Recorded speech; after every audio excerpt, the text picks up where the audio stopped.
you've written about the chances of Manchester United signing Christian Eriksen and the expectation, Carl, of where he's going to play or where he would fit in, because it seems like a little bit of a conundrum maybe to squeeze him in alongside the other attacking midfield players that Manchester United have got.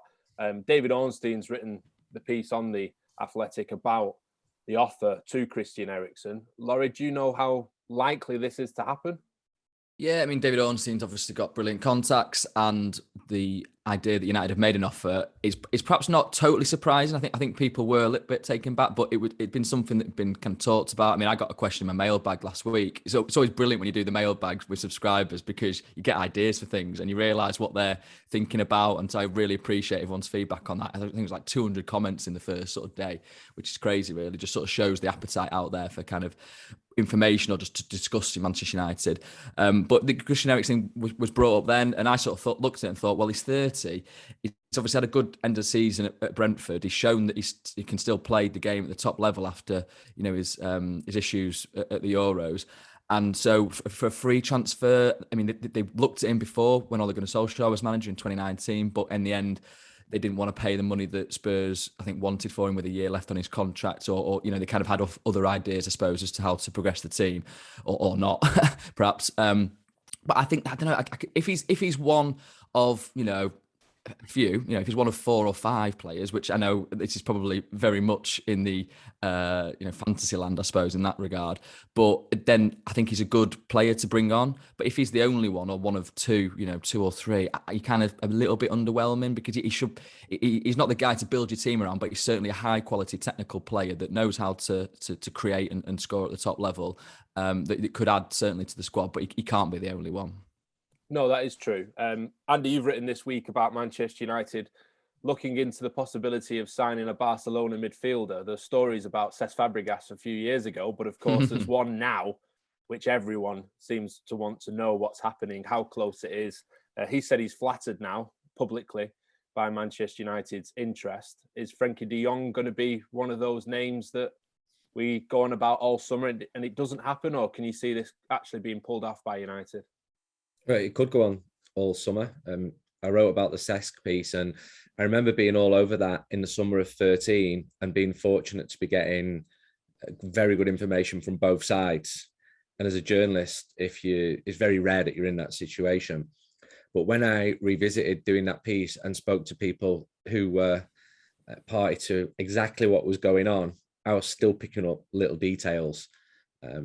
David Moyes calling Cesc from service station on the M5. I love that kind of stuff, Andy. I'm the same, Laura. It's all about detail, isn't it? And Cesc assuring him that he would join Manchester United if he wasn't selected for the first game of the season.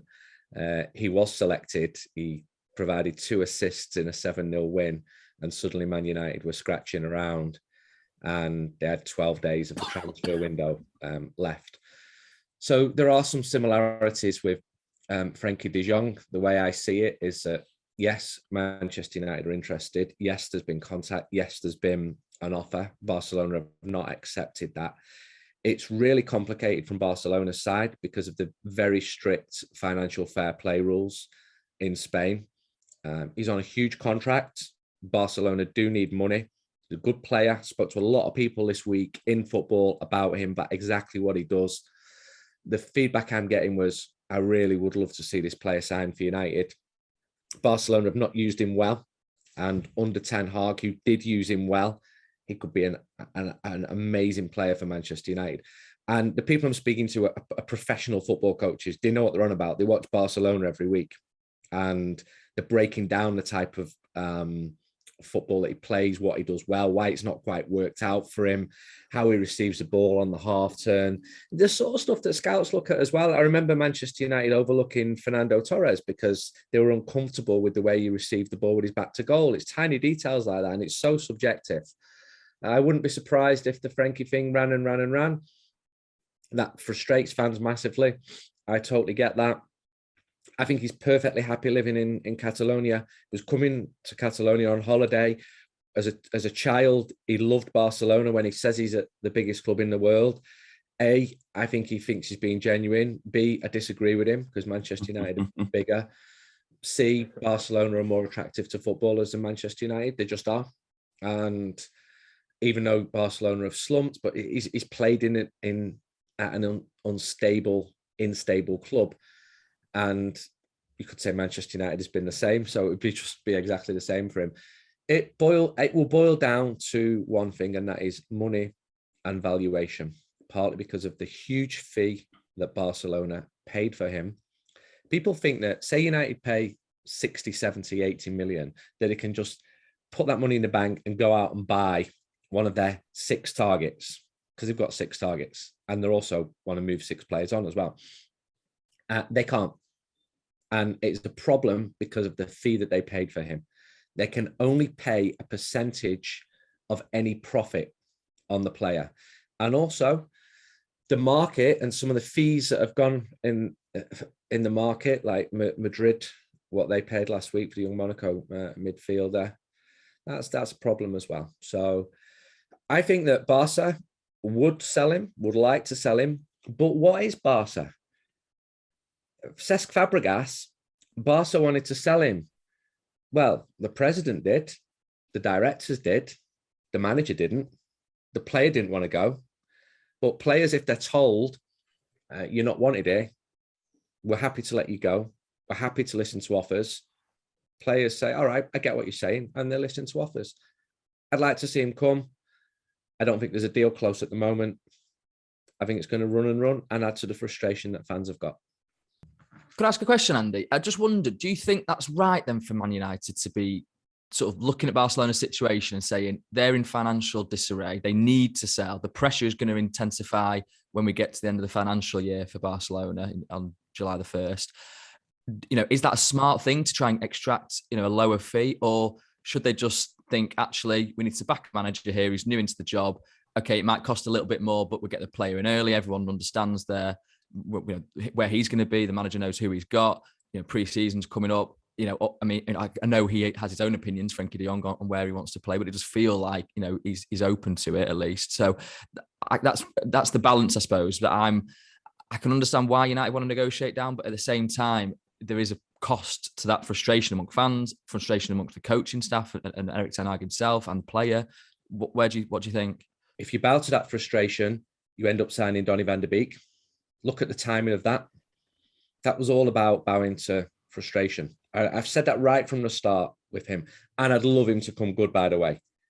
Was that signing really well thought out? I'm not convinced that it was. There's a few things here. Frenkie de Jong is one of the very few Barcelona players who they can get top money for. They have too many midfielders. Gavi, 17, is like a Tevez type character, fantastic footballer, 17 years old. Pedri, probably even better footballer. Busquets, everybody thinks that Frenkie is in competition with Busquets. They're totally different players. Busquets doesn't move. Frenkie runs around everywhere. Frenkie has to be controlled. Frankie's a box-to-box midfielder, loves to dribble with the ball. Busquets is still delivering for Barcelona. So Barca can, when they're selling the idea to the fans, it's more easy to sell the idea of Frenkie de Jong going with a few size than it is to any of the names that I have mentioned. And they had a fire sale last year, so they need the money.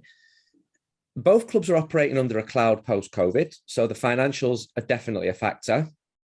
Although you can raise your eyebrows to see what Madrid paid for the player from Monaco.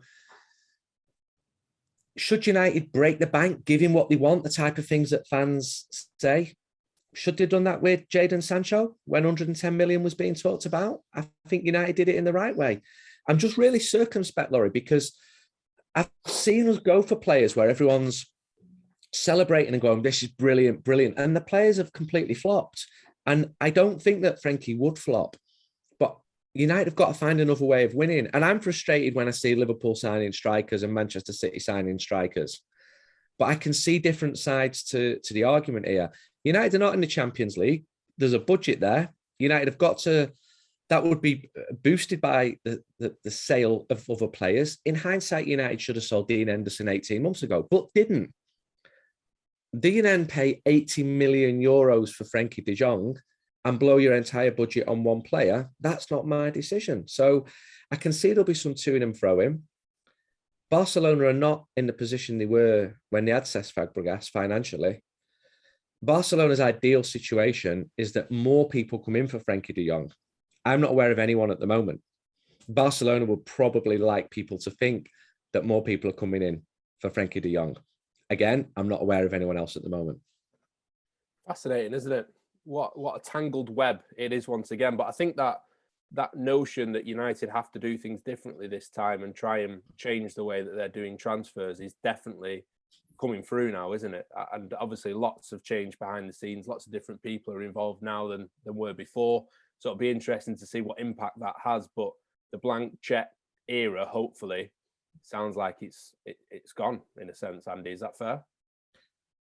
Yeah, but am I frustrated when I see Erling Haaland going to Manchester City for what seems to be a really small amount? Yeah. United are not getting the look in the transfer market, but I was delighted. Is that not the reality of where United are, unfortunately, at this moment, compared to teams who are consistently at the top of the Premier League, in the Champions League last stages? It is a factor. You've also got to look at who's driving these deals. Look at the agents doing it. There's very few agents who are gatekeepers to the top talent. And if you're advising your player, go to Liverpool or Manchester United, looking at it from a rational perspective, Liverpool have got a better team at the moment. They didn't win the quadruple. I don't think we've commented on that. I was in Paris. It was horrific for the fans. I've got to say that. I saw it with my own eyes. It was absolutely horrific. Terrible. But Manchester United has become a basket case. It's not as attractive as it was. It just isn't. We'd love to think otherwise, but it just isn't.